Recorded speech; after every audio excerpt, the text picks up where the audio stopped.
Alex finally lands in Japan. First night. Jet lag. Tired. But he's too excited to wait. So he decided to go to izakaya. So he walks in. He takes a deep breath and says in perfect Japanese, すいません。ここ空いてますか? The Japanese guy smiled and said, 日本語上手ですね. Alex relaxes. Then they say, so where are you from? In English. Alex answers in Japanese. They replied in English. And then he switches back to Japanese. They switch back to English again and again and again.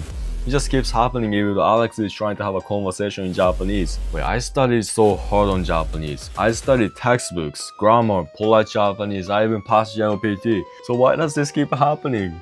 My Japanese is supposed to be correct. They understood me. I even passed JLPT. So what's wrong? Is my Japanese actually bad? Or is there something wrong with me? Are they racist? Is it because I'm a foreigner? Max. He walks in, relaxed, no hesitation. He sits down, looks around, and casually says, お疲れ, and suddenly, the English disappears. Fast Japanese, messy Japanese, laughing Japanese. Nobody switches to English. They just talk. Alex listens. Max's Japanese doesn't sound that much better than his, but it feels different. Alex leans over. Hey, can I ask you something? How did you learn Japanese? Max shrugs. I don't know. I just watch casual Japanese stuff. Alex blinks. Casual Japanese? Wait, isn't Japanese just Japanese? Wait, then what the hell have I been learning? Here's the part nobody tells you. Japanese people don't switch to English because they hate your Japanese, or not because they are racist, and probably not because your Japanese is not good enough.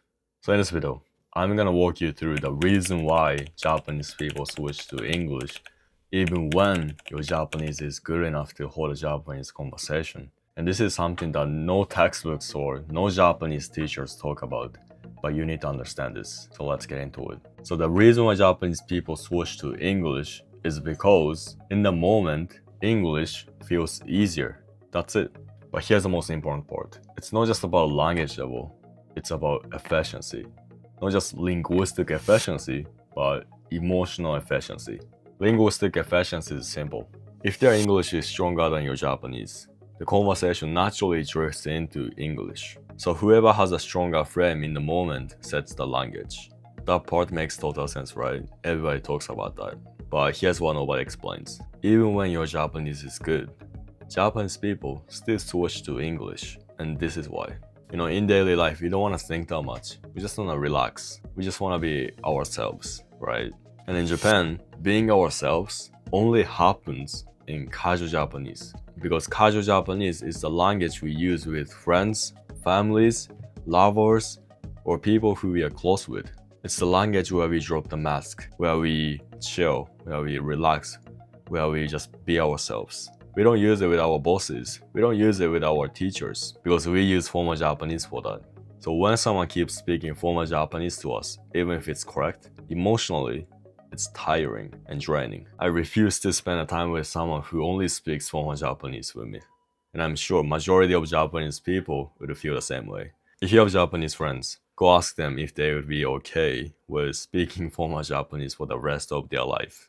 They'll say no for sure. So from a bilingual perspective who speaks English and Japanese, if I have to stay in polite Japanese the whole time, it's actually easier to switch to English. Because English doesn't force a polite hierarchy. Like there's no desu form like Japanese. There's no status. There's no who am I allowed to be right now. There's no I have to stay polite mindset in English. Now of course if I meet big CEOs who I truly respect, I probably adjust my language. But you get what I mean. Japanese is way stricter than English.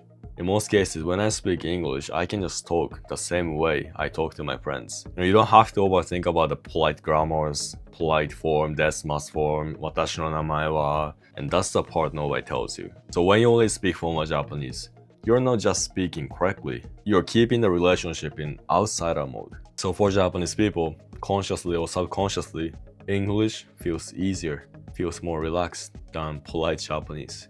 So this is why Japanese people keep switching to English even when your Japanese is technically good. And this is why casual Japanese is what changes everything. Casual Japanese is literally the cheat code for you. Because once you start using casual Japanese, Japanese people start feeling relaxed around you.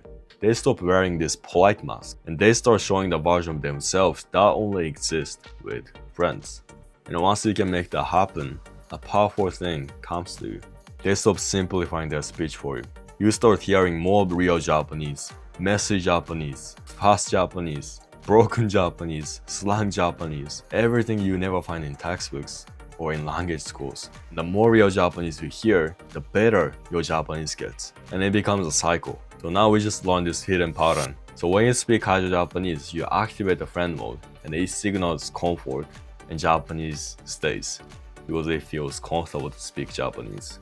When you only speak formal Japanese, you activate the polite mode and it signals distance and they will be more likely to switch to English. So the switch isn't about nationality or Japanese people are racist or anything like that. It's about which mode you activate in the other person. So now, there are two versions of you can pick from. One version only knows formal Japanese. You speak correctly, you're polite, you do everything right, you're very respectful, you never piss anyone off. But you keep wondering why they switched to English. You want to use Japanese, you want to improve through real life conversations, but the door never fully opens. Now the other version of you know how to speak casually. People stay in Japanese with you. Conversations feel easy. It's no longer feel like a performance. You build real friendships. And you experience a side of Japan most learners will never get. So now you know that speaking casual Japanese isn't just about sounding cool. It's about emotional access. And casual Japanese is how you unlock it. And once you do, everything changes. Literally. マジで. So in a lot of cases, Japanese people don't switch to English because you're bad at Japanese. They switch to English if you keep the relationship cold. If you want Japanese people to stop switching to English, you don't need more grammar or textbook sentences. You just need to stop activating the polite mode. That's it. And this is exactly why I teach casual Japanese. Nobody talks about this, even though it's one of the most important things to understand, even before you start learning Japanese. Most Japanese teachers teach you how to sound correct, but I teach you how to connect in Japanese. If you don't want to perform, if you don't want to live in this survival mode in Japan for the rest of your life, and you want real friends in Japan, I've got a master class for you. I break down how Japanese actually works socially, not textbook Japanese or teacher Japanese. And it's free, so if that sounds like you, check the link in the description. And make sure to subscribe because I keep teaching you casual Japanese on depth. Let's keep leveling up. I see you in the next one. お疲れ.